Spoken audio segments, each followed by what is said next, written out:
Good morning, students. Welcome to Gayatri Convent School, Baran. Myself, Pooja Solanki, as your Hindi teacher, and I will teach you Hindi. So, student, जैसा कि आपको पता है कि हम last video में chapter number 5 finish कर चुके थे। अब हम चैप्टर नंबर 6 स्टार्ट करेंगे, जो कि है सवा सेर गेहूँ।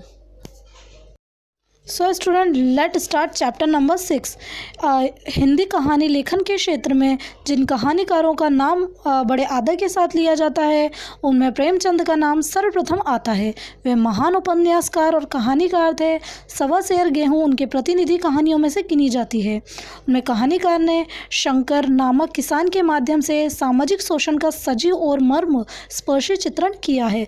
स्टूडेंट, ये जो चैप्टर है इसके लेखक हैं प्रेमचंद, मुंशी प्रेमचंद्र जी, जिन्होंने एक कहानी लिखी है जिसमें जो गरीब लोग होते हैं उनके शोषण के बारे में बताया गया है। जैसे किसी गांव में शंकर नाम का एक किसान रहता था। सीधा साधा गरीब आदमी था।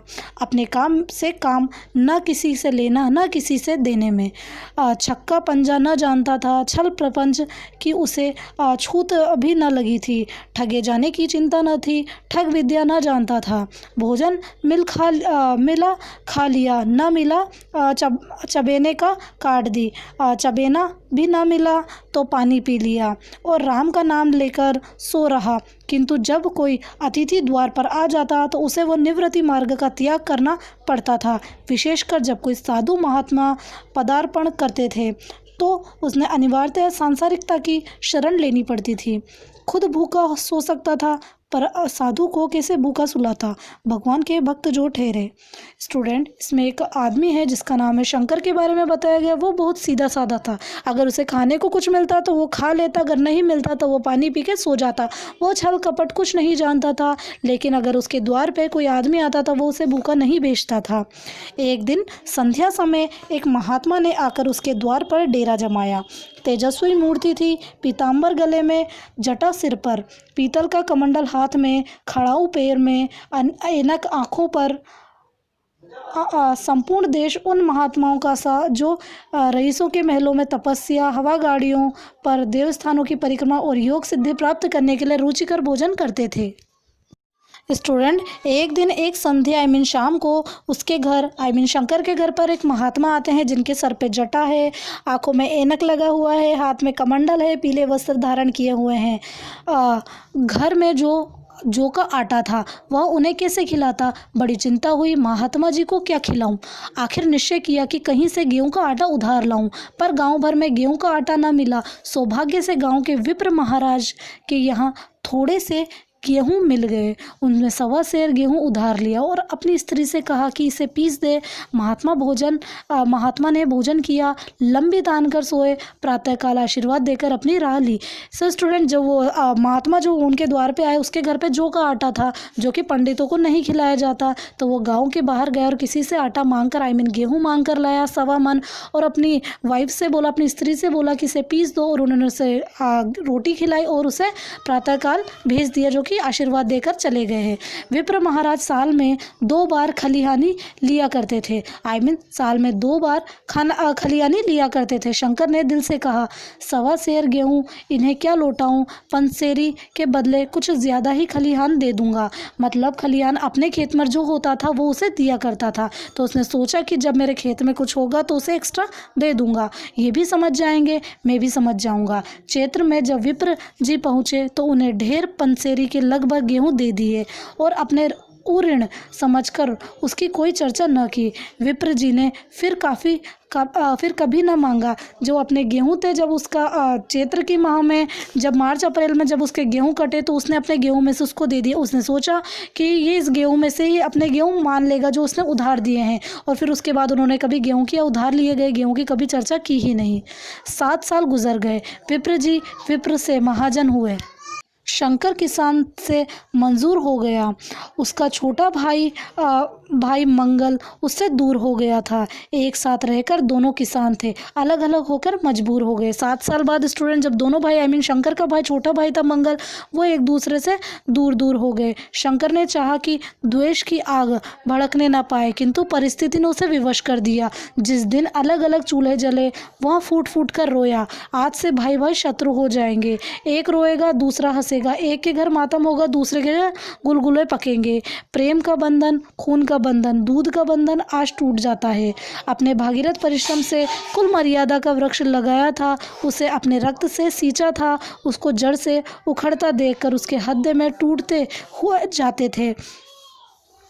7 दिन तक उसने दाने की सूरत न देखी। दिन भर जेठ की धूप में काम करता और रात को मुंह लपेटकर सो रहता। इस भीषण वेदना और कष्ट ने रक्त को जला दिया, मांस और मज्जा को गला दिया।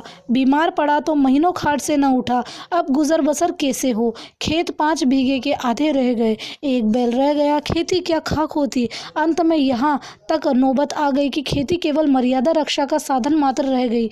जीविका का भार मंजूरी पर आ पड़ा था। स्टूडेंट जो उसका भाई था मंगल, वो उससे अलग हो गया था।